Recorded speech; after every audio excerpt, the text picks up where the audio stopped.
Okay, what be going on here? Oh boy, oh boy. I was just saying, Ira, right before you jumped on, is I don't know if it's because I'm getting a better understanding of the global picture, the macro picture, or if it's just your blog posts are just great. Well, that's nice of you to say, but I'll tell you the way that I see it. I think that everything that we've been discussing is now in the main. Yeah. Everybody's discussing it. There was a piece over the weekend from Rabobank, which actually I really had great fun with because it talked about praxis. It was really, if you can find it, it was listed. It was on Zero Hedge, which I never promote, but okay. So the whole yield curve conversation is taking place, and it's taking place at high levels. And the market is doing what the market is supposed to do, which is what I've always maintained is they have to call them out. They have to push at the Fed. Tell us what you think here. You're not getting a free ride. The free ride for the Fed is over. It's over. The markets, and not just the Fed, the European Center now, what's the name? Panetta from the ECB was out this morning talking about the necessity of, let's see, let me read you that. Actually, great headlines. Panetta, steeper nominal yield curve must be resisted. And then he's, so they're all out there talking. Now, they just came from a G20 meeting over the weekend. So this is the conversation. Peter Bookvar, a few others made big note overnight of the Chinese talking about the possibility of a bubble in the U.S. market. So we have a lot of things going on. And again, very important things. These are important only because the Fed is not getting away here. They think that they were going to, well, for them, they're in a situation. Again, it's one of the things that irritates me about academics. They'll never admit that they're wrong. They just don't. And they can do economics more than others because economics is not a, you can hear me, right? I'm using my new microphone. Perfect. I like to poke fun at them because they like to, especially in economics. Economics suffers from what they say is physics envy in the world of science, because a lot of really great mathematicians, and I know a lot of them, who came from MIT, and I know people, they like to use the high maths to elevate economics as a science, because so much of the things can be measured, but it's still the social science, and there's a lot of assumptions built in there. And when I was in college and in graduate school especially, we were busy poking fun at the econometricians. The standard joke about the three people who were trying to survive after a nuclear explosion, and they were trying to open up food cans, and one was a physicist, one was a chemist, and they each had their methods, and the third was an economist. And they said, well, we don't have a can opener. And the economist would say, let's assume we have a can opener. And because of those assumptions, we like to poke fun at them. And we saw it perfectly this week, what I have maintained. I used to say it with Santelli. Oh, there's also a great interview in an Australian publication with one of my favorites, Jim Grant. And he pokes at CNBC in his own way. And Jim is not an incendiary person whatsoever. He has such great command of the language, and the way he expresses things it's really a beautiful thing. That's why, outside of him being an extremely bright and prescient person, his ability to write and communicate makes him a must read. But last week we had that beautiful landing on Mars, right? Mhm. There it was, right where they directed. And I like to poke fun at the Fed and all the academics when I say it's not rocket science. You know what rocket science is? And rocket science, it has a high level. It's real science because it operates. It can bring a space capsule down into an ocean where it gets picked up by Navy within a 3-mile radius. The Fed has never been able. The last time they were able to do what they said they were was, of course, with. I know people will say, well, they did in 08, 09.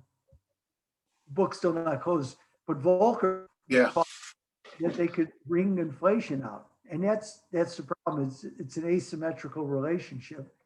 And they think, and they fear deflation more than they fear inflation. That's what we're saddled with. That's the bottom line, because they don't know how to jumpstart an economy that has maybe entered a disinflationary or deflationary cycle. And that's how they operate. So here's where we exist. And they never, as I used to laugh with Santelli, I said, the first law of being in a hole is stop digging. Okay, stop digging. What don't you understand? They don't stop digging. This is good, more must be better. And that's the world in which they operate in. And I think it has gotten them into a terrible situation. And the markets are pushing now. They're pushing. Why? Because through forward guidance, and this is what you're all beginning to understand. I know that it gets a little, that people's eyes glass over, but we've had some great discussions. We have had some great discussions in this room, and people ask good questions, because if you don't ask good questions, you can't ferret out what you're really trying to understand. And it pushes at me because it makes me understand. So, I love this. There's nothing greater in the world than teaching, because any good teacher learns more from his students and those he's trying to explain something to than they ever do any other way. That's why older kids were always brighter, because they acted as teachers to their younger siblings. So, I love this. So when you say that, Matt, it elevates it, because yes, because we keep going over it, but it's not, because it keeps coming at us in various ways. But the yield curve control discussion is out there, it's real, and you know what? Pay attention to it, because it's quite meaningful.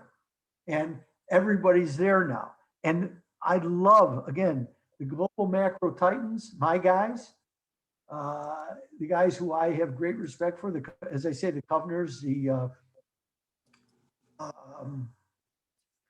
Druckenmillers, the Tudors, I can go on. There's probably 6 or 7 of them that I really have great respect for. And if I was a better trader, I would place myself, but I'm not. I was never the trader. My awe and respect for people like Rich Dennis, who were able to move, that was just not me. I was never able to get there. I would say that I do a lot of good analysis, because I've been doing this for a long time, and I have a foundation that I've built on. So, even when I go to dinner with my dear friend Leo quite a lot, who's 88 years old, and he'll say, "How many people do you have working for you?" I said, "Me." And he says, "No, you can't write the book." I said, "Yeah." I said, "Leo, you've known me for all these years." "Yes, because it's built on a foundation." So when I start reading, and I read so much every day, it's the mainstay of my work. Besides being a trader, I do a lot of reading because I have to. All there is me. So, and it's really gotten better though, because there's people like you, Matt, and a lot of people who read the blog who send me stuff that, well, did you see this? And it helps me, because I may have missed something, and I most probably have missed something. So it helps fill in some holes for me. And the more that you learn, the better you are. It's like when I speak to German, I used to do a quarterly thing for CC Rogers, who used to write for Bridge News. That's how far we go back. I was an adjunct professor at Northwestern in the journalism department. So she used to bring a group to me every quarter, and I would explain to them that the better questions you ask when you are seeking a story, the more useful you are to me, because then you're doing my work for me. If you don't ask good questions, you can't get good answers. And so I have to work harder. So I said, because they would ask me, why are you spending so much time with us? I said, because I want good journalists, because the better the journalists, the better the news stories are, the less hard I have to work. Everybody wins. Yeah, everybody wins. So I would tell them, ask questions, probe, dig. But of course, you know, it's not the way, and that's like one of the, I'll send you that article. Oh, please. Waspy, my dear friend, Professor Waspy, who's become a friend through the blog, but he was an adjunct he was a rural banker who became an adjunct professor in finance at the University of Illinois, and had great respect for the traders, because he saw the utility of hedging as a banker, and really understood the market. So we've become pretty good friends. And he sends me articles all the time. He's such a great thinker, and he's got such great perspective. Again, makes my life easy. So the fact that you're beginning to comprehend this, and the fact that it is becoming such a mainstay of the conversation, helps all of us. I want to, can I You can do anything you want. all right. Now. Let me see if I can find it real quick. Yeah, let's go. We had I've had an interesting couple of days as I've been delving into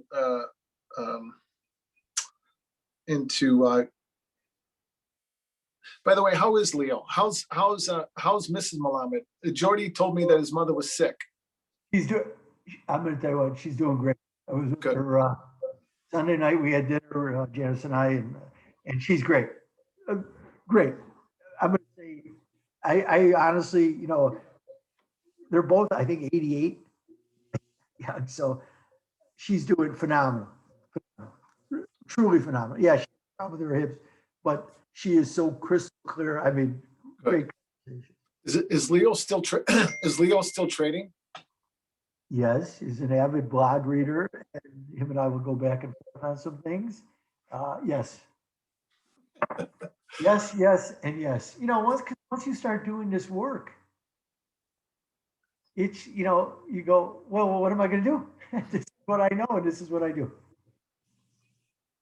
Leo, every time I would see Leo, I would always thank him. I've told you that story before, and for a long time, I would just say, "Good morning, Mr. Malamed. Good morning. Thank you, Mr. Malamed." So finally, after Jordan and I became friends, when he filmed that documentary that we were both in, Jordy had us over at his house and at Leo's house to swim, our kids and Jordy's daughter. And Leo said, "Matt, why do you thank me every time you see me? Leo, if it wasn't for you, I don't know what, I'd be working for the city. I'd drive a truck. Yeah. I'd be a criminal. Yeah. Who knows what? A priest. Who knows?" Yeah, you and I'd be getting in a fucking fight because you'd be a streets and sand guy. I probably would have. Driving my big ass blue truck around the city. Hey, streets and sand. Yeah. And I'm not making fun of streets because you know what? I know how hard those guys work. I know. They do. I know more than a few guys who went to work for streets and sand, and believe me, it provided them. And you know what? If you worked, it was really a good job for a lot of guys. I know. All right, so let me throw this out at you, Ira. Will the Fed and other central banks allow the long end of the market to experience further yield rises, potentially harming the continued hope for robust global recovery? Well, okay, so you know that's the cornerstone of everything that we're looking at. Will they allow it? Okay, because that's why I've been yelling about the yield curve, because they're getting called out on it now. And this goes back to that. I thought we did a very good podcast, Louis Gavet and I. And Louis had capitulated. He thought at 95 basis points they were going to protect the 10-year. Well, we know that's not true, right? Although the 10-year has performed pretty well. In fact, outperformed the 30, and the 5 has rallied back pretty good. Yeah. But after the terrible auction, you know, as I wrote in the blog, so after the terrible 5-year auction on Wednesday, it was beginning in that afternoon. And I was sitting here doing some things and trading. And I said, you know what? I've maintained at 60, the auction went off at 62 basis points, which was weak. The bid cover was weak. I said, and in my estimation, the 5-year has been the biggest piece of garbage, because even if the Fed tells you and you accept their PCE measure of 1.65, 1.7 is the inflation rate. Okay, so I'm not getting conspiratorial. That's their numbers. Why would I buy a damn 5-year at 60 basis point? And before that, we were down to 45 and 40 for quite a while. But that was the Fed, where the Fed was busy, you know, buying in the market between 5 years and less. So they were keeping rates there. But I said, why? Why would anybody in their right mind buy a 5-year note? So it really showed itself last Wednesday. And then the 7-year note the next day, which is, you know, there's a whole middle part of the belly of the curve that was really, you know, struggling. And it should have struggled, because that's where you really needed to push the Fed, but that's where the Fed pushed back. So from the quote unquote, you know, bond vigilantes, they said, guys like Druckenmiller, I'm not going to sell the belly because the Fed is busy trading, you know, involved there. And, you know, Leo and I had this discussion on Sunday night, because he said, you know, you don't fight the Fed. I said, yes, because they have a phenomenal amount of firepower, but that doesn't mean that they're right. So as I've become more patient, as I've gotten older, you know, as we've talked about this, I won't fight them, but I'll certainly wait for my opportunities in which to strike. Yeah, that's a whole different scenario, right? Oh yeah, that's it. That's the trader's dilemma. So you know what, go ahead, push. I'll wait for you. And you see the way, you know, and that's why we concentrate on the algos, because the algos make correlations, you know, and I don't know what their time frames are to make these correlations. Are they working on a 5-minute time frame, 5-day frame? I don't know, but they're always adjusting them and to look for correlations. When markets, I think, go more, I'm not going to say dormant, because they're always trading. There's so much trade going on because there's so much liquidity in the world. But when they get into set ranges, I think their timeframes reduce, so we see types of action. And then when the volatility increases, they start to volatility forces, I think, a longer duration, because they're trying to capture more of it. So, I mean, this is just assumptions on my part. I don't know that. I don't create. I have algorithms in my head because I've been watching these relationships for so long.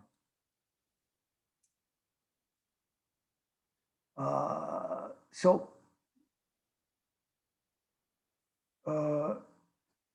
you know, that's where we reside here. And wow, platinum's, I've been buying some platinum this morning. So it's the world in which we reside in. So I'm just trying to take the measure of it. But the market is trying to force the Fed into telling us what they actually think.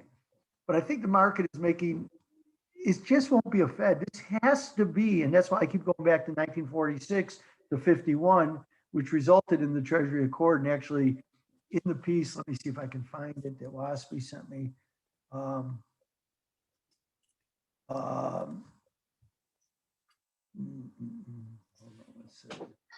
See, now I'm getting inundated. You know, Mike Temple sends me some great. He's a really one of. Is Mike a trader, or is he?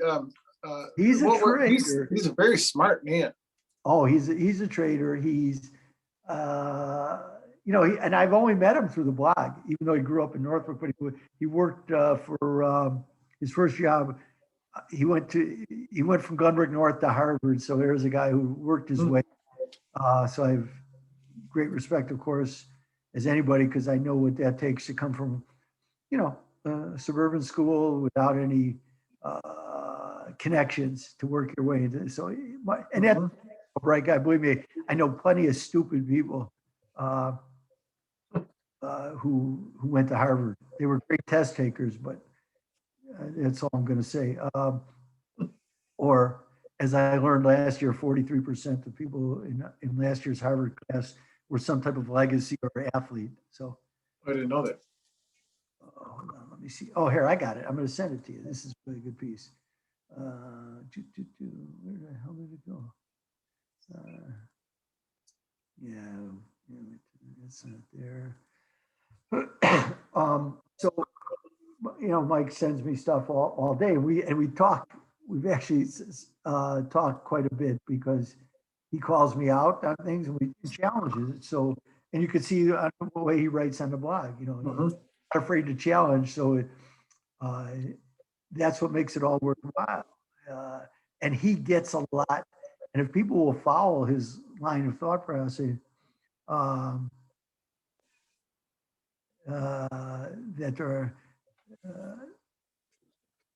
there are things to ferret out, and that's how you get to the good trades. Those are discussions you used to have on the floor all the time. That's right. Which I try to recreate through the blog. Those conversations.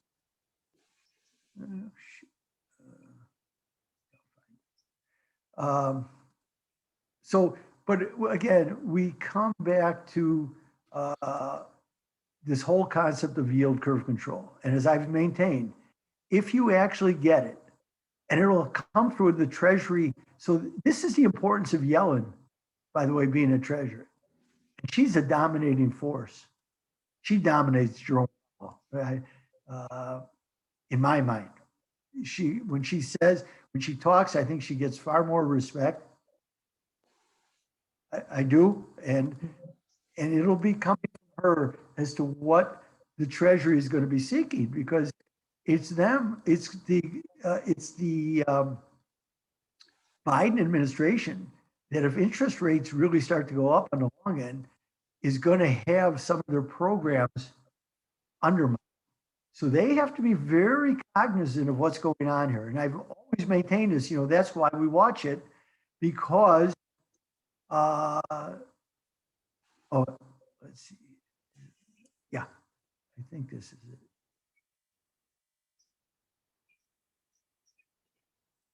Yeah, I'm going to send this to you right now because it's important. Send it to Jeff. This is an important piece.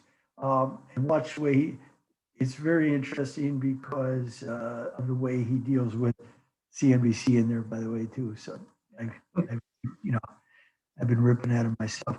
But so it's going to be the Treasury who really feels that they have to push back, because the higher the higher the cost of funding all these programs and the huge amount of debt, I've maintained this for quite a long time. It's going to impact what they're able to spend. It will at some point. When? I don't know. And I keep saying, I don't know. And anybody who tells you that they know, run away from as fast as you can. I don't know. And as Louis Gabay so beautifully says, my people don't pay me to forecast, they pay me to adapt. So, and you, again, write that on your screen because it's so important.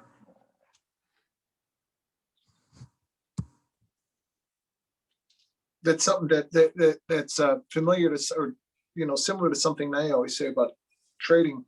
I've got a plan in the morning I need to execute. So during the day, and I think this is something I got from Judd through the years, is as a trader, I'm not paid to think, I'm paid to react. The time for thinking is after the market opens, or before the market opens, after the market closes. Yep. Again, it's really Mike Tyson's little quote, which is everybody has a plan until they get punched. Yep. Yeah. Ain't that the truth? Because that's really what the market, see, and the Fed's getting punched in the face, but they don't even know they're in the ring. Yeah. All right. So in the financial repression authorities conversation that you had with I love the four horsemen. I think it was Rosenberg that was talking about 2022 as being a treacherous year.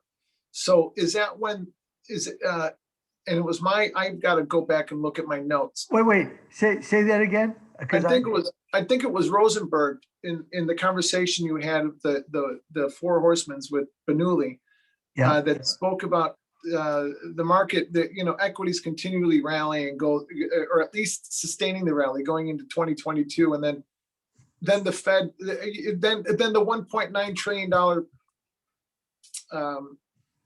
stimulus package and yield curve control and forward guidance, and well, maybe not yield curve control, we don't know yet, but forward guidance and everything else begins to kind of wane. The market, the Fed has boxed themselves into a corner, and what do they have left? Well, yeah, that's right. Because of the forward guidance, especially, you know, it's a serious problem. And that's why I know where it comes from. I read the academic literature. It's Michael Woodford. And, you know, Bernanke was a big fan of Woodford, a Princeton guy, you know, so it all fits closely together. But I think the forward guidance, while useful, because what forward guidance really is the power of the central bank to jawbone the market. Okay, we're lower for longer. Well, what does that mean? Well, we foresee, you know, and then they created the summary of economic projections, which have never been right. And they project out to, you know, a year or two. So that gives forward guidance some mathematical credibility, even though we don't know what the maths really are. It's just what they come up with through the staff with their projections for where inflation is going to be, what the job picture looks like. And, you know, I keep poking at, I'm not poking at them. When, you know, I'm just amazed at the market sometimes, how it totally wants to walk away from what Powell actually says. And they're connected at the hip now. And by the way, with the ECB, because if you listen to Lagarde, they're all speaking the exact same language. Last night we had the Reserve Bank of Australia, it's all the same language. They are all connected here. This is a global endeavor because they've all walked the same path. Interestingly, the Japanese get more quiet. Why? When last week, the euro yen got to the 200-month moving average. Now, the yen has been weak. And yen weakness is not based on domestic considerations in Japan, by the way, except the domestic consideration of Japanese pension funds and insurance companies moving money around the globe in search of yield.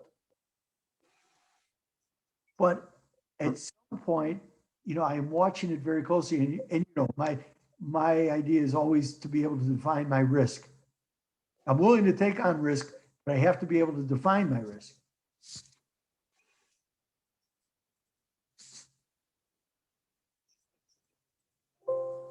So, that really caught my eye. I was on in real time with Judd's room, and I said, "Hey, this is interesting here." Excuse me. God bless you. God bless you. So this is interesting here because we're watching, you know, and it got to 130. I think that is exactly, hold on, let me go on my screen. I'm pretty sure that's where the euro yen crossed. And it really, because yen interest rates, by the way, have been rallying, you know, quite a bit. Let me see if I can get up to date. I don't have anything. Looking for the euro yen? No, that I have. I'm going to put up the monthly. So the 200-month moving average comes in at 130.34. I can tell you last week the high in real time when I was, I'm sorry, right there, 129.99. I'm using. Yep. So I have definable risk if I want to make that trade. I'm not sure what I want to do there yet, but I am watching it because number one, you know, it's a sign upon Asia, and it'll tell me a lot. And you know, my key focus, and I think the Fed needs to focus on this because they're making a big bet, and I think they're looking in all the wrong places. I think the yuan is such a critical, you know, as I talked about with the four horsemen, and I wanted to challenge Rosenberg on that. I did. I know I made him think about that. Now, I don't know that I'm right, and I'll be the first one. I don't know that I'm right, but it sure catches my eyeballs because I believe that a lot of the central banks who've talked about how great they are at fighting inflation, even as they've indulged in some very questionable practices. It was because of the massive change on the global system, especially as wage rates were forced down by the Chinese and Eastern Europeans. And we had a, you know, after the wall came down in 89, 89 was such a pivotal year because the Berlin Wall comes down, you had Tiananmen Square. So you had this enormous unleashing of workers upon the world who were all, you know, locked into a system where their wages, you know, as the famous Russian line in Russia went, we pretend to work and they pretend to pay us. So once you change and unlock that, to me, that was a phenomenal time, and it kept prices under control. And then, of course, 1994, January 1st, when the Chinese depreciated their currency 50%, knowing full well where they were going and how they were doing it, unleashed deflation upon the world. And I go back to a 2000, I think it was, you can go find it on my blog if you go in the archives. Santelli and I did a hit in February of 2016, or maybe it was whatever. It was right after a weekend where Druckenmiller, Einhorn, Kyle Bass, Tepper, they all came out and they were bearish the yuan. Very bearish. They were looking for a 25 to 30% depreciation in the yuan. And I was on with Santelli that Monday morning, you know, and Rick and I never rehearsed what we were going to talk about. But Rick brought it up to me and I had written a blog that Sunday night. I said, well, I don't have to, you know, because people ask me, would you sell the yuan? I said, well, if that's right, I don't have to sell the yuan. I'm going to do two things though. I'm going to buy gold and I'm going to buy bonds. And they said, well, that seems contrary. I said, no, because here's the thing. If the Chinese yuan goes down 30%, there's going to be deflation unleashed upon the world because Chinese goods are going to become so super cheap. And with all that Chinese, and we were just coming out of another economic slowdown, and with all that capacity unleashed upon the world, the Fed, all the central banks are going to panic. That's why I'm going to be long gold. And the bonds will just go up because they'll see it as deflation. And you can look to see what happened immediately. And Rick and I I said, that's the way I would do this. I don't have to get involved in selling the yuan. I said, as much as I'd like to, but I think there's other ways to play this. I'm going to look that one up. You can look it up. It's can't tell you. So that's still the way I see the world, by the way. But now we're shifting. Yuan is not going down. As prices rise, and this could really this is what's going to me, kick the leg out from under the central banks, because they just don't see this. At least if they do see it, they don't talk about it. But I'm talking about it because I think this is very important, and even more so in the fact that how it will upset their entire modeling. And then if it comes on top of yield curve control, look out. Do you have any clear of an idea or any better of a picture what it will take for the Fed to actually announce yield curve control? No. Well, do I have? It'll take, I think, the Treasury getting involved because, you know, how high is high? We don't know. It's like Louis Gavet has written beautifully. You know, what's their break point? And that's what everybody is really starting to wonder now. What's their break point? That Mark Wisniewski, did you see Mark's question? Mark Wisniewski had a question. No, I'm sorry. I didn't look at the questions. I have to tell you, but let me go look at them now. Let's see. It's a couple part question, but I think it gets to that. Okay. I apologize for not getting to the questions. No, that's okay. Well, you know, people, let me see them. Oh, a question for line is run up and the market is pricing and pulling forward rate hikes before the Fed exactly with nonsensical fiscal stimulus and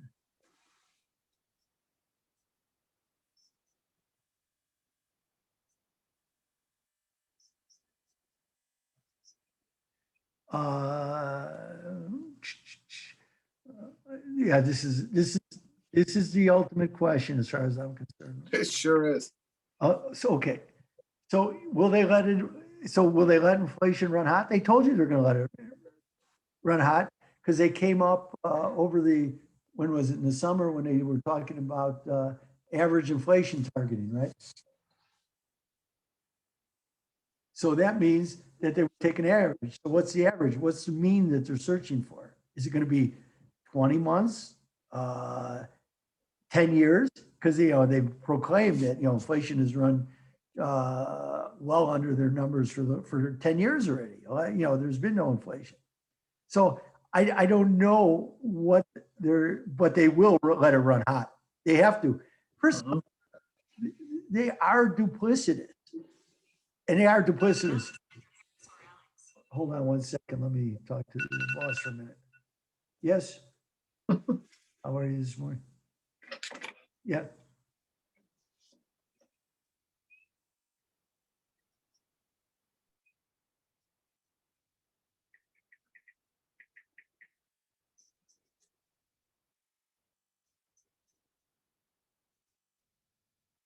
And Mark, feel free to jump in too. Yeah, I was thinking about how this relates to Operation Twist. So the last part of my question was, Yeah, very good. Fuck. You're holy shit. Who's short? I'm sorry, Marco. All right, we're taking out some important levels down here, guys. Oh boy, oh boy. Okay. Okay. All right. So that was a phone call from one of my watchers. So now Elizabeth Warren just came out, by the way. So Oh my gosh, I wanted to ask you about her too. okay, so Mark, this plays into it because they're all talking about relief for the supplementary leverage ratios, which would allow the banks to be able to buy more and more treasuries. We help the treasury out here, but because the regs, they're limited. So now Elizabeth Warren, that's what Alex was calling me to tell me, because I told her last week, if Elizabeth Warren was the Treasury Secretary, there's no way they'd be lifting those supplementary leverage ratios, because she is so opposed to Wall Street banks and the way that they operate, and that's why they fear her. She's just made some noise about it. Now that's also important because that doesn't take place. Now the Fed's in a greater pickle. So I'm sure somebody's going to come beating down her door going, do you understand what you're doing?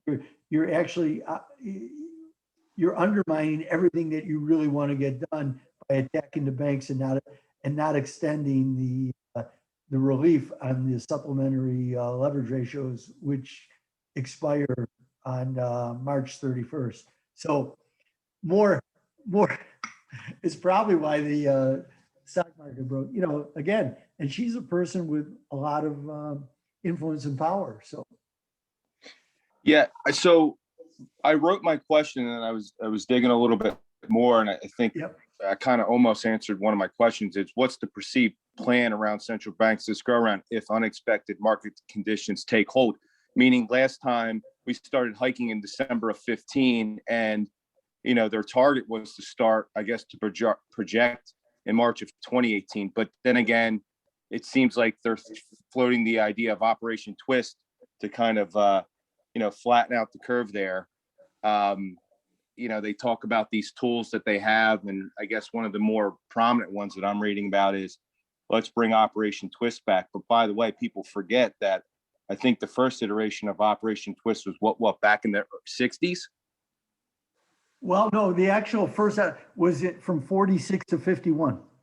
Yeah. So I guess what are the pitfalls to Operation Twist now that they have this I guess assuming they're going to let inflation run hot and then just, buy the, lift the short end and sell down the back end of the curve. You know what, Mark? That's, as I keep writing the blog and I pose it as a question, because I don't see any alternative. They can talk about tools in their toolbox, but here's what we know about the Fed. The markets are way ahead of them. They're always slow because they wait to be told. Yep. They always tell us that they're, forecast the CBOE, but they're always slow. And if I was them, if this is what I know that I have to do, I'd get out in front of it now. And that's why I keep pointing at Yellen, because she's the Secretary of Treasury. And this is going to come and show up at Treasury's door. There's no way to get around it. Because again, if you're going to stay, and I know from my own research that 80% of the Fed's balance sheet, all the assets that they bought, really have, I think that the duration is about 60 months, 62 months. They're heavily on the short end. And they're driving the money market funds crazy because the Treasury is issuing so much short-term debt relative to the longer end, and that the Fed's buying it up. So they're in search of what is, referred to as high-quality liquid assets, meaning things that you can use in the repo market, because not everything it can be used in the repo market. You need Treasury bills, especially of short duration, because if you're exchanging cash for something safe, you take Treasury bills. So there's a dearth of them, which is why they keep playing around at zero on Treasury bill yields, going out to a year. Because there's great demand, and there is none, because why? The Fed's buying. So there's a lot of things that they should do to bring a renaissance to Operation Twist. There's a lot of things that and get out ahead of it and say, this is what we're doing, because that's what they did. Finally, they moved away from it. And in Jim Grant's piece that I just sent you, Matt, he gives you a history lesson on it. And when Truman sees Jesse Martin after they ended Operation Twist, because the Fed was pissed because they didn't want to buy.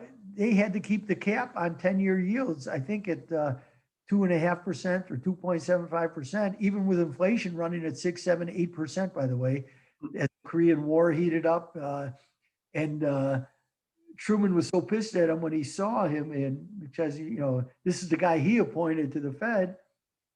And they greet each other, and Truman had one word for him: traitor. So these are not new things. Trump would go after Powell. Not new things. And again, back in the 60s, Mark, as you're referring to, when this was going on, and Lyndon Johnson was trying to fund famously Guns and Butter, the Vietnam War, as well as the war on poverty, he invited McChesney Martin out to the ranch, the Johnson Ranch, and he had him up against the wall, supposedly threatening him. So it's a very important and salient point that you raise. But to me, we'll keep our eyes on Yellen, because the Treasury has, the crown rests very uncomfortably upon that head, especially as yields rise. And let me pose this question to everybody who's listening in. The Fed wants to portray this as a great success, right? That yields are rising. It is symptomatic of what a great job they're doing to get the economy revved up with the vaccines coming. And of course, we have the fiscal stimulus. But as always, in the yin and yang of life, if that's the case, if I'm sitting in Congress, then I go, well, maybe we don't need a $1.9 trillion stimulus package, because if that's what the bond market is telling us, how successful you are, let's cut it in half. So, Good luck. well, but either way, but you're actually undermining the case for more fiscal stimulus if in fact you're right. Everybody's running around here chasing their tail. That's assuming that people are reasonable and can and actually, you know, use reasoned arguments. Well, but the way that Congress works, and especially the Senate, you just keep delaying it and and going, hey, let's see if this is right. But the delay hurts the people most in need, by the way. And by pressing for the whole thing, the Democrats really put those people in jeopardy. But the other side, and even moderate Democrats, are saying, well, if that's right, if the Fed is right, if Powell's testimony is right, and the rise in the long end of the curve reflects how successful they've been, maybe we don't need to do all of this. You know, you wind up shooting yourself. So it calls for yield curve control. Now, maybe we'll see the Fed meeting. I think there's a meeting next week. We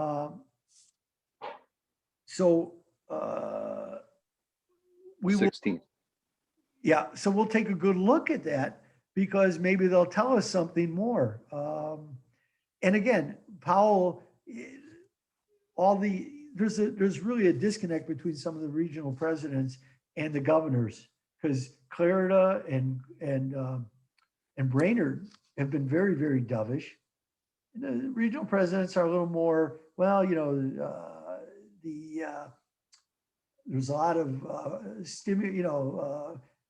the rise in financial assets and all asset prices is reflecting maybe some hint of financial instability, and maybe so there's mixed messages, but it comes back, and Wiz's question is absolutely right, why we're going to watch Yellen here, because she needs to ensure that these rates now, because now she's in a position where she's the Secretary of Treasury, and that budget is her domain. And if interest costs were to all of a sudden spike to fund this huge amount of debt for the government, now you're going to cut into what I've maintained is always a danger, those discretionary programs.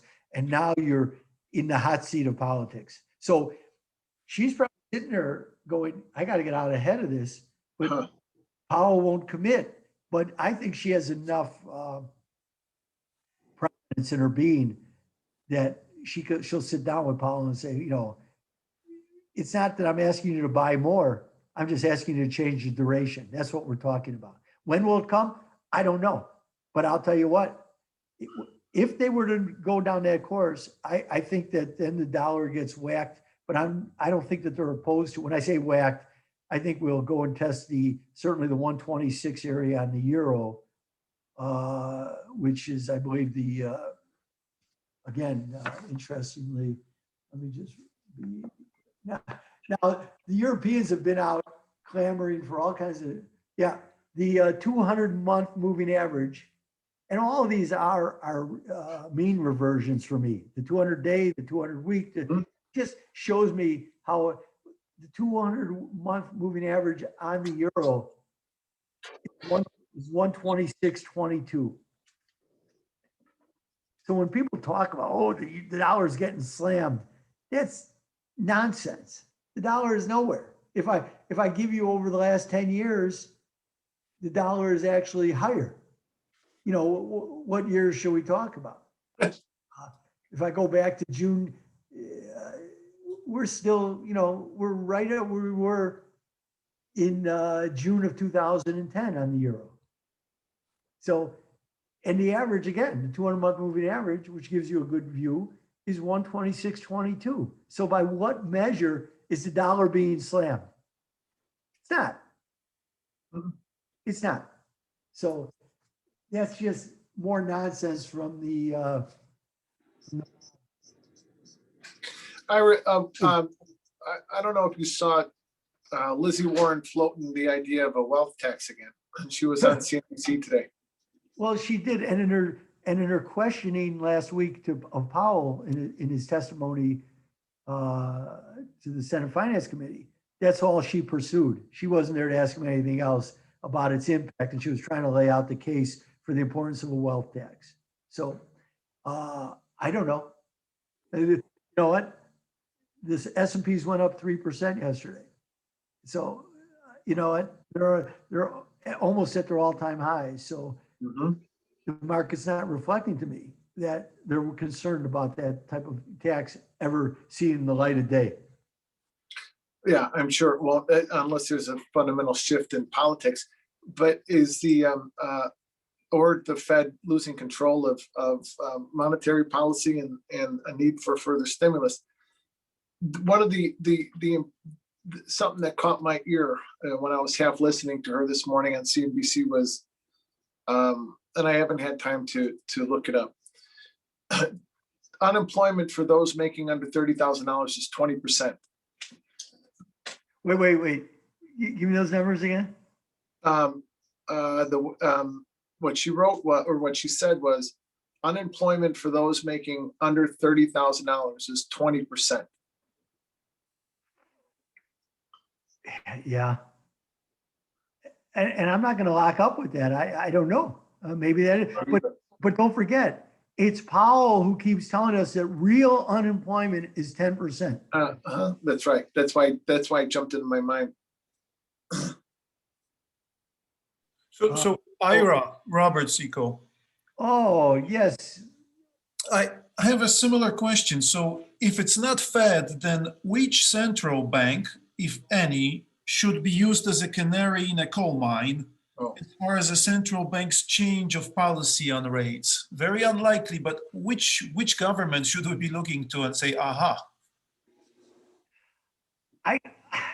Well, we know the Europeans, okay? And I would argue actually that the Europeans, Robert, are already indulging in yield curve control because they have that ability due to the way that they are forced to intercede in the markets because they're buying 19 different variables at any time, right? They can buy Italians, they can buy French, so they have 19 choices, and now they're supposed to buy according to the capital key, which is the percent of GDP within the European Union. Okay, that's how many bonds, so if Germany is 18%, 18% of their holdings, according to the capital key, have to be bunds. I don't know these exact numbers right now. I used to know them better, but I haven't looked at them in quite a while.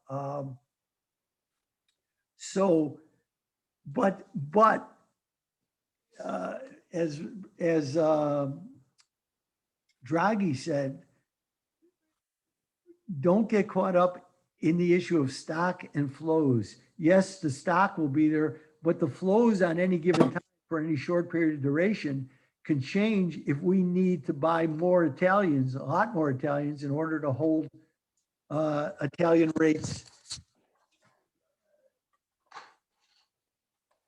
somewhat constant. So they're really doing yield curve control already. So I wouldn't look to them. I think it's the United States because we saw what the Australians were out in front of it the other day. There's so much going on. And they're all caught in the same dilemma, and the market is pushing. I don't know if you saw one night last week, the Australian rates, and that was even with the Australians intervening, rose under 10-year 28 basis points, 30 basis points. That was the market really pushing at them. But last night in the statement released from the RBA, they're still targeting the yield curve only out to 3 years, where they're holding it at 10 basis points. Well, that's just, to me, stupid. You're inviting the markets. If I'm a trader, I'm going to go attack that, of course, which is most vulnerable. And you're telling me through your forward guidance, you're not playing there. So,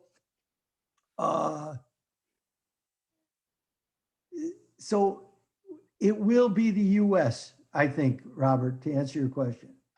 Thanks. That's easy enough. That's the easiest central bank to follow for me. Well, you know what? I think that's really about them, because, everybody seems a little hesitant to make that announcement because nobody wants to be on the wrong side. because it'll look like they're intervening on their currency. And I think that's a very important issue for a lot of these central banks, by the way. Nobody wants to be seen out there, right, as being the culprit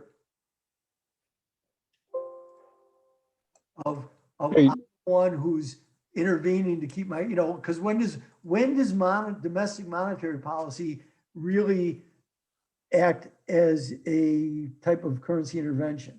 Now, that's a rhetorical question I'm asking because I think I know the answer, and they've all been doing it. But if they went and did it and announced it officially before the Fed did, I think they might run afoul of some of the U.S. Voices of concern. Ira, I want to play devil's advocate, and I'm just going to be kind of like talking out of my butt with this because this is something that somebody threw in my face and doing some pushback on some of this talk and adding on to what Pax said about the 20% unemployment. So a friend of mine said that, this $1.9 trillion plan should really be more like 5 trillion, because we need it to get the little people who've had so many businesses, so many of their balance sheets of the people who make less than 40,000 a year basically get destroyed educationally wise, any type of retirement, any type of savings and anything like that. So their expectation is for the first half of this year, we're going to have a heck of a economy. We'll exceed in inflation and GDP, and that'll continue on for maybe like about 18 months. But once this fiscal stimulus falls off, that all this damage that has been done to the little guy and the schooling, education, and everything like that, we're going to like fall off a cliff like later part of next year. And so that we need to get a better foundation to perpetuate this into the future because of the lower productivity, the lower birth rates. I mean, China even sounds like they're possibly going to outlaw divorces from some of the things that were recently said over the last couple. So it's like they can't, it's like forget about inflation for this next year, forget about GDP for the next year. We got to plan for 2, 3, 4 years out with this whole mess. I'm not gifted enough to understand enough about economics or have enough statistics to back up that question. But I just like, that kind of rolls into the question I had asked about the lower birth rates and the lower productivity and the encroachment of government causing more and more issues than solving more and more issues. Okay, you know what? Everybody comes up with their numbers, but you're going to have to. So, in asking that question, then you say, "Well, how are you going to pay for it?" You can run the printing press all you want, but then you're just going to run into, as even Lacey Hunt talks about, who's been a bond bull, that once the government starts spending, meaning buying its own bonds and actually monetizing purely, right now they're not because it lines up as reserves. So the debt, here's what we know about debt. It gets paid for. It gets paid for either through default, which is the worst end, through inflating it away, or you raise taxes. Now, if you've got another way, and the market in the interim will push and say, well, you're creating all this debt to do it. Yeah, I understand why you're doing it, but in order to lend you money, I need a higher return because you become a greater risk. And I don't care that you have a printing press because I understand that a printing press only means you can pay it back, but you can pay it back with depreciated currency. So you tell me, okay, that's great. Spend 5 trillion. And believe me, I'm not opposed, to the 1.9 trillion. I'm just opposed to it as a monetary transfer. Yes, I am a libertarian who believes in a social safety net. I am absolutely, and I always believed in that the least protected need to be protected. It's part of a capitalist system because the capitalist system in its nature is brutal. So the political system says to protect the most vulnerable. But of course, that's not what we've been doing because it's not the way we work here. Nothing ever gets means tested. If it was, Social Security and Medicare would look far different. So we don't do that. So you're going to borrow phenomenal amounts of money. Now I say, okay, you want to borrow, you want to put people to work, you should be doing the infrastructure program now. Here, Texas made a decision, and I understand Texas's decision is Texas, and they wanted markets to lead the way, and they went off the national grid. Well, it paid up, it shows you the vulnerability. The national grid should be being built out and protected. You're going to go down a Green New Deal, fine, but at least spend the money on potentially productive spending rather than just monetary transfers to the whole economy. So it's great. We all want these programs, but somebody's going to pay for it. And you say, well, again, Jerome Powell's famous words to me, they have a printing press, not meaning the Fed, but of course the Fed has a printing press. Why do people lend money to the United States government so easily? Because they have the ability to borrow in their own currency and they'll never default. They'll just pay you back with a depreciated currency. So people throw that out. Yeah, it's great. Take care of everybody. But somebody is ultimately going to pay the piper. And then the farmers, we don't want, estate taxes. That'll destroy us because we're land rich. So why should we be forced to pay? So everybody stands in line, but nobody wants to pay for it. Well, figure out how you're going to pay for it. Well, a question for that, or a person threw back at me, and I totally agree that the infrastructure to increase productivity in this United States is desperately needed. But somebody said to me that have we paid for World War II yet?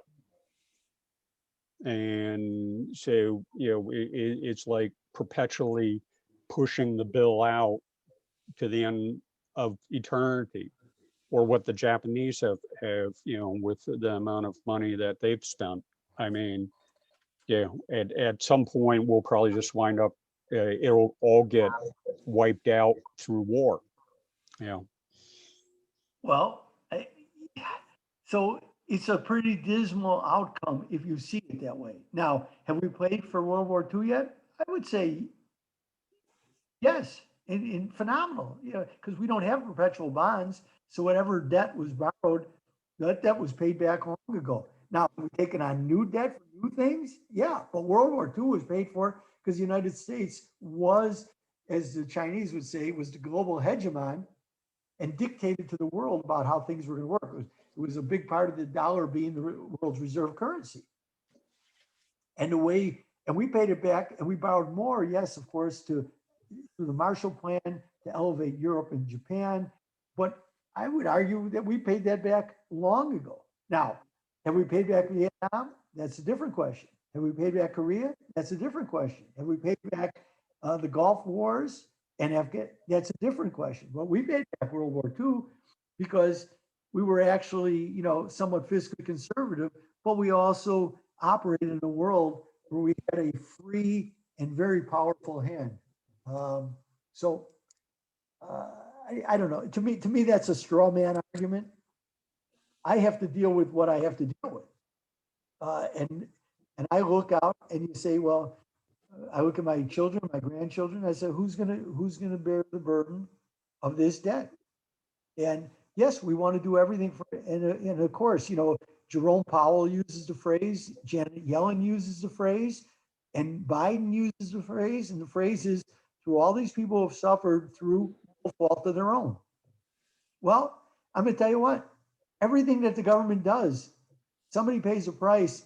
If you went and served in Afghanistan, yeah, well, you could say, well, they volunteered, but through no fault of their own, did they have their legs blown off. No, it was the government put in there. So every government policy results in through no fault of their own. But they are riding roughshod on this, and this is going to keep them lower for longer, in their own words, because until all those people who lost their jobs through no fault of their own, until they, as you rightly point out, until they are compensated and given back to what they had, well, I don't know how long that ride is. But I'll tell you what, a pox on all their heads, because they really should have had a real infrastructure program rolled out. Pox on Trump, who classified himself as the builder of America, a pox on the Democrats and the Republicans, because they were too busy in bipartisan fighting rather than putting together a true infrastructure program. Roads, airports, dams, water, a lot of things in this country need to be done, and they fiddled. Why? Because partisanship was more important than resolving the issues of the country. So everything gets pushed back. And now you get a little bit more desperate. And that desperation then says 5 trillion. Okay, 5 trillion. Make it 10 trillion. Well, how do I, 5 trillion is such an arbitrary number. Well, that's like, hey, Ira, this is Adam. Just kind of on terms of that, like thinking I saw, like, I think the Republicans push something saying, well, why don't you make the, the payout to the taxpayers a $10,000 stimulus as opposed to, $1,400 or whatever, just because of the amount. We say 1.9 trillion, but that entire 1.9 trillion isn't going back to the United States taxpayer, and probably not the United States solely. So again, like you're saying, like, hey, let's do 5 trillion. Where's all that money going? Actually, it's not all right now. I don't think it's all earmarked to go back to the United States. How much is going to federal governments and to support them for whatever reason? Or okay, so where it goes, but if it stimulates the system, and that's really what we're talking about. But can you then? Because then you're just robbing Peter to pay Paul. That idiot, Brad Schiff from California, and this is not a partisan comment in any way, shape, or form, but he was applauding that when the Fed, and this is when he was questioning Powell, or he was, slapping Powell on the back, because if you go and remember when they were funding the highway reconstruction, the Fed had just returned to Congress the interest that they had earned on the bonds they've been buying. Okay, now think about what I'm telling you. The Fed buys the bonds pay interest, the Fed gives the interest back to the government spends it. Well, if life really works that way, then we have a perpetual money machine. And what are we worried about? Actually, we should do 10 trillion, let the Fed buy it, pay the Fed interest, and the Fed give the interest back to Congress. We got a perpetual money machine. What are we worried about? Party on, Wayne. Party on, Garth. This is a free run. That's the perpetual money machine. If it truly exists in the world, we have solved everything. Yeah. It's kind of like the whatever the story or whatever, the bartender gets the $1 and he gives that $1 to the right, his debt to the bar back, who pays his debt to the, and so on until it gets back to the bartender. But we say he's made $1. Yeah, I mean, it's what the only ones who've been able to get away with it are the Swiss, because they don't buy their own shitty bonds. I'm not saying their bonds are really shit. I just using it as an adjective for sovereign debt. They're busy buying everybody else's stocks. They own 37 or 3,800 different stocks. They're collecting dividends. The Swiss, this is kind of interesting. The court doesn't get talked about because, again, CNBC is too busy talking about what's her name, Kathy Wood, and stupid things. Yeah, because unless you're invested with her, what the hell do you even care? Hold on. Yeah, it doesn't get. They're the only central bank that has anything that resembles an exit strategy. Yeah, they'll sell their equities, and as I talked about with when I was on with that guy, those a couple weeks ago when I did that podcast. Hold on one second. But when I was on with them, I said, hey, I can't believe they're not selling stocks and buying gold. Okay, so this came out. The Swiss National Bank confirmed a profit of $23 billion for 2020 due to its investments in gold and foreign currencies. Income from the central bank's pile of foreign exchange reserves accrued as a result of its purchases to weaken the franc totaled 13.3 billion francs last year, it said on Monday. The SNB will make a payout of 6 billion francs, 6 billion francs to the federal government and cantons, it reiterated. The dividend to private shareholders, because Swiss National Bank stock is privately held, will be 15 francs per share. The results have no bearing on Switzerland's central bank sets monetary policy. But pretty good.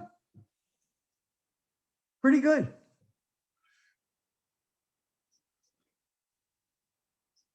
Can you hear me? Oh, yeah. Okay.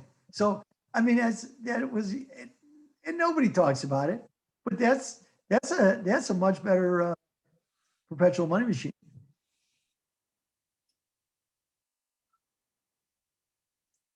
Ira, why is nobody talking about it? It just doesn't fit the narrative of spending their way out of it? They got other shit to talk about. But they have to talk about that. And that's an important thing because, again, as Brad, I think that's the name, Brad Schiff, right? The congressman from California. Yeah. Brad, whatever his name is. Adam Schiff. And he talked about, and I go, well, and he's applauding Powell. And I go, why would you applaud Powell? That's a perpetual money machine. Do you not understand where this is potentially going? And if life is that easy, well, then again, make it 10 trillion, but then find out who really wants to own your debt and watch everything skyrocket. Then the Fed, then they may as well pay 10%. They'll pay it to the Fed, and the Fed will give the money back. Hell, you don't even have to raise taxes. Ira, I want to circle back real quick to something you said about who's going to bear the burden of this debt. What's the best way to prepare for this long term, not just as traders, but as investors, as people with, I don't even know how to characterize it, but how do we prepare for the future of bearing this burden? Do we buy physical gold, silver? Well, I think, again, how do we time this? Because we know as traders, and especially this room is more traders, I think, than investors. Yeah. If you're right at the wrong time, you're wrong. So I'm just adapting. They're not showing me anything yet. And gold is correcting very nicely. Why?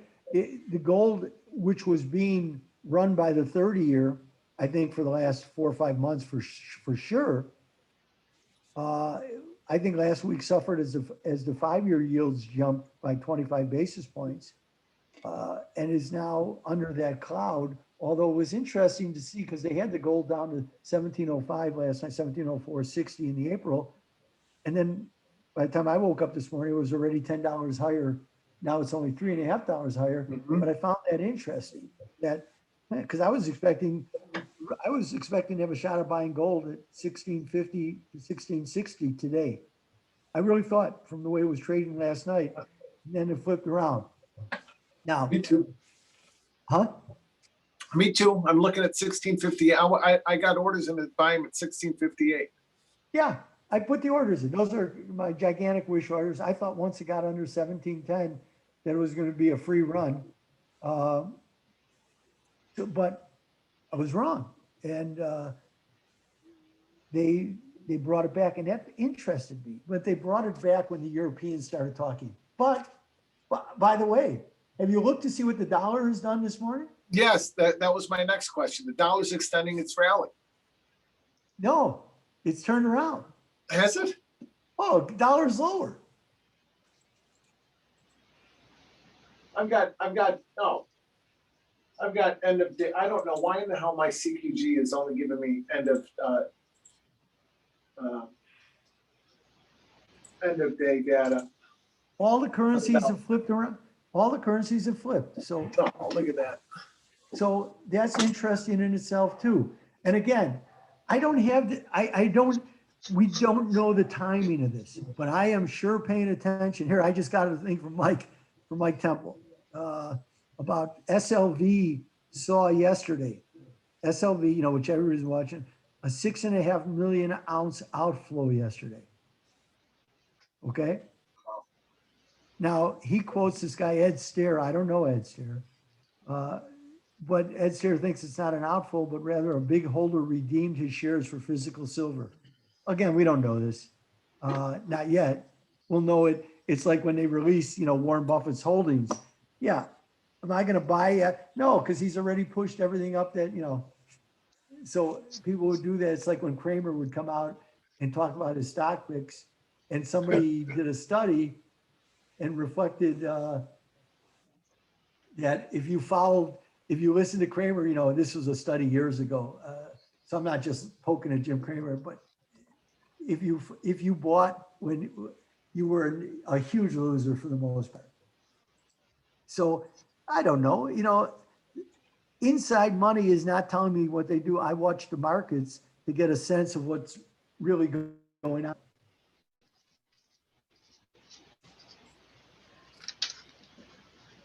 I'm gonna have to call Stan to get my charts fixed. I still Well, don't let me have ask you a the question. dollar. Who is that who asked that question for? Was that Brian? I'm sorry. About the 5 trillion? Who was it? That was Jeff. Oh, I'm sorry, Jeff. So let's say that that's right, because that's going to come with massive infrastructure.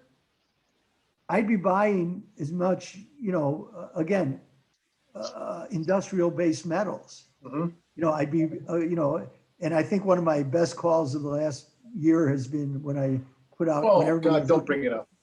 What, the platinum gold? Yeah. Yes, that was such a great trade.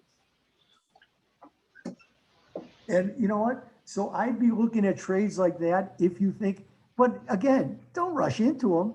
Although this morning you would have done very well to put it on, and I was looking at it because we were trading about 540, and that was right through, you know, it had come back to test the 200-week moving average, which was an important level for me on that, because that was a huge mean reversion trade. Now we're going to play with it quite a bit. So if you think that that's going to be, because the United States is not doing this by themselves, they're all caught in the same bind.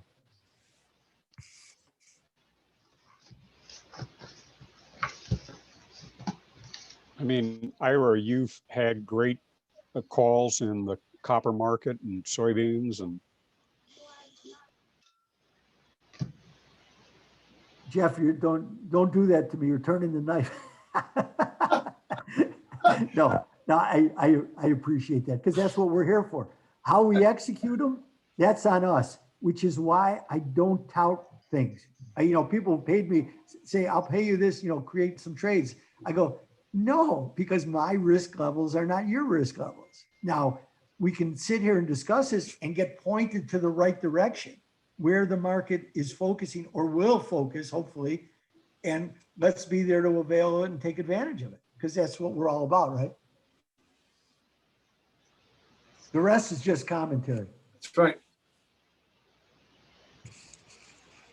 What are you looking at besides platinum? What else are you looking at this week? I'm not. I'm really, you know, I'm watching the 5 years because I want to see how that spins this market, because it's still a piece of garbage.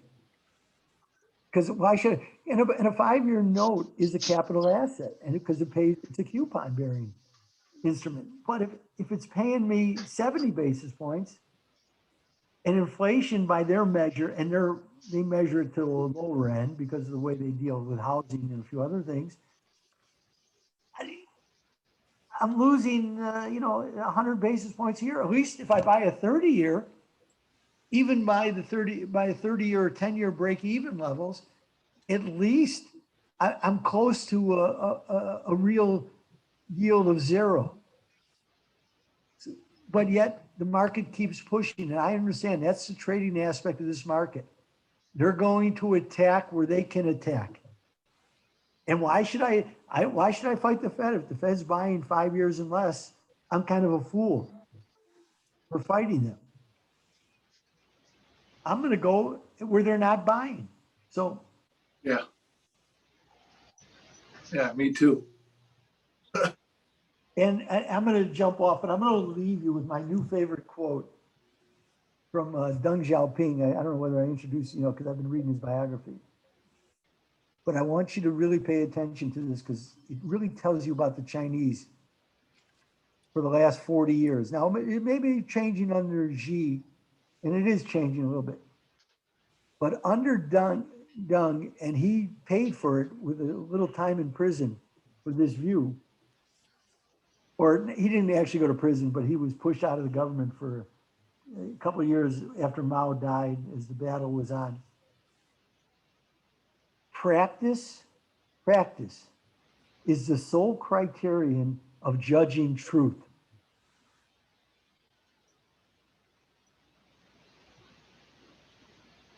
Tyrion, hold on.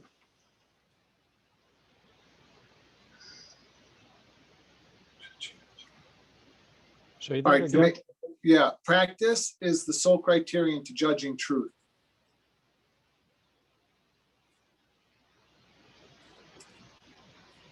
Don't respect, just think about it. But as traders, this is what you're striving for. I know theoretically, but as I've always maintained, I love this quote because the company that I ran was called Praxis, which was in Marxist terms, that was when you knew theoretically, but putting it into practice was the key. And the Eastern Europeans who were trying to create a socialist market economy were intent on praxis. That's where I took it from, because there were a lot of Eastern European. Is Robert there? Robert, you still there? Yes, sir. So the Polish and the Hungarians and the Czechs in the 60s, you're a little young, Robert, who were putting together the concept of socialism with a human face, as they called it, and developing a market economy, which they paid dearly for with the Czech invasion by the Soviets in '68. But that's what it was about. Yeah, I know theoretically how things are supposed to run, but what do they do in practice? How do we put this into motion so that most people benefit in practice? Don't give me your theoretical BS. Theory is great, but you have to put it into practice. So Yes, and I recall only from my parents' discussions, but I remember my grandmother was so proud that she owned the land. She was farming with her grandfather. yep. And I asked, why are you so, proud? You're living not so, at best modestly. And she said, look, we are the only ones in a Soviet bloc who own land, because Polish farmers would just not budge. And they say, let us practice this socialism the little more progressive way. And the Russians even, they tried and they could not harness the Polish farmers. And it was interesting history when I was just a 5-7-year-old. I did not get it until now, what my grandma used to tell me about land and never sell land. And look who toppled them. Less with in Gdansk, it was the workers. Yeah. Yeah.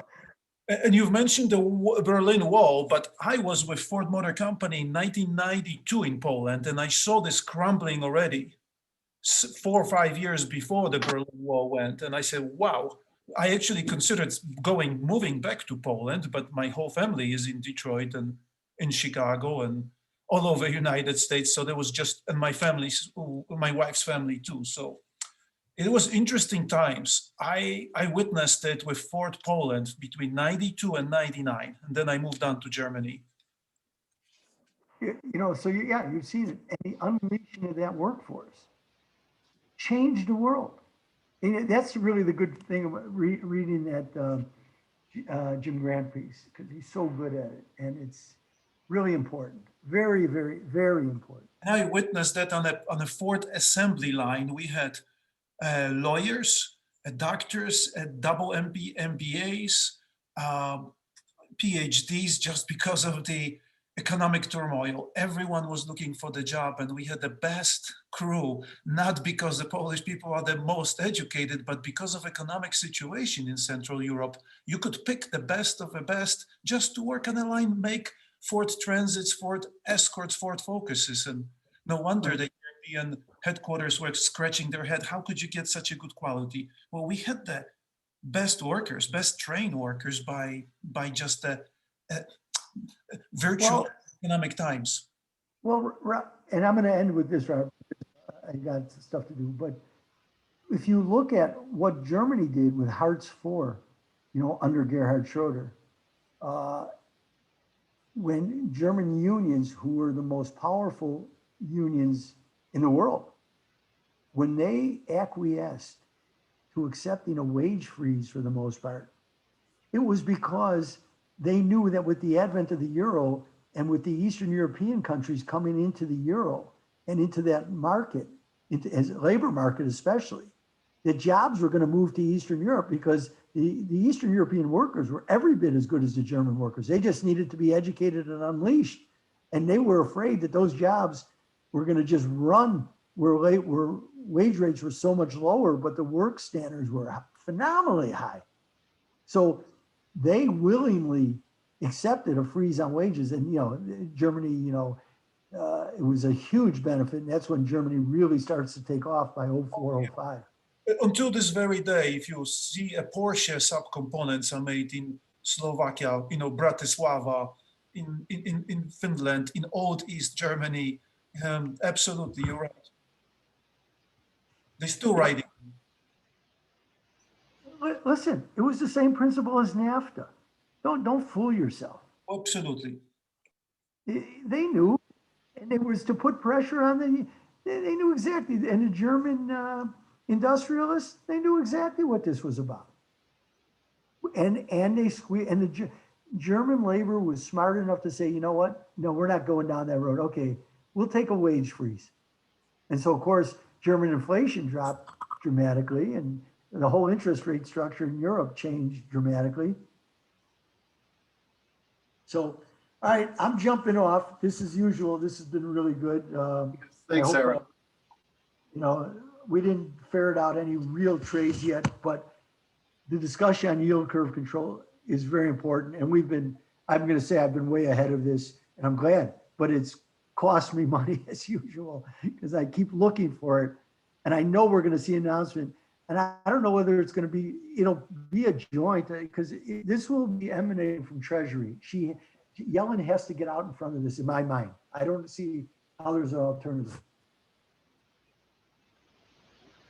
Well, it's going to be important. The ominous phrase that you had left us with in our last conversation is that we'll see, and what to expect in the markets from the dollar to gold to equities.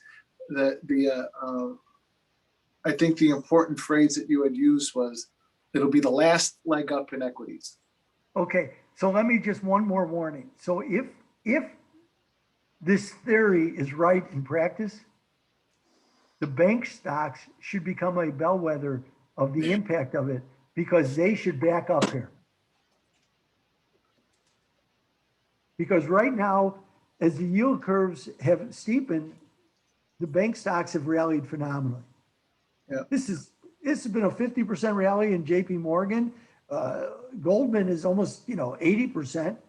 So these have been phenomenal rallies. My still favorite bank is UBS because they have such a big footprint in Asia and it's growing, and they're going back to what they do well, wealth management. And there's money to be made in wealth management.